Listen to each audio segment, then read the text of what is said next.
lot of people ask, why would a dentist need to get involved with sleep apnea? And it's a really good question. The best way I can describe it is your mouth and your oral cavity is the gateway to your airway. And who's got a better seat to see that airway than your dentist? We work with all our local ear, nose, and throat doctors. We work with pulmonologists. We work with cardiologists. We work with neurologists. Any ologist you can think of, we pretty much work with them in order to get our patients better. Now again, most people don't really even understand what sleep apnea is or why it's even serious. Most people think snoring is funny and that they sleep in a separate bed or a separate room than their bed partner. Well, snoring can be a very serious condition that can lead to the deterioration of your overall health. By that I mean when you snore or you stop breathing at night, or you have other metabolic changes that because you can't get a good breath of air at night, that your body has to make up for that somehow.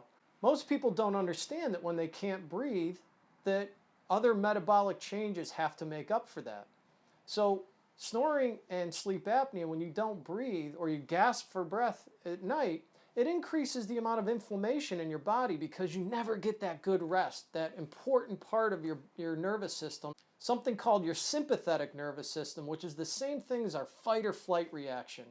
What I mean by that is that part of our body that when something jumps out and scares us, like at a haunted house or just catches us by surprise, you either want to do one of two things. You either want to jump out and punch it or you want to run away from it. Well, if that part of our nervous system never gets good rest, that can mean that other parts of our body have to make up for that. That means getting good rest in certain stages of sleep so that hormones can come out and do what their job is supposed to do and help clean up our system at night and during certain stages of sleep.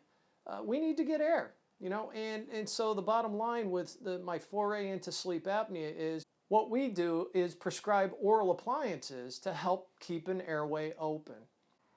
What that means is we put appliances in people's mouths very specifically for them, for their situation, so that we can keep their airway open and help decrease snoring, help their airway maintain patency.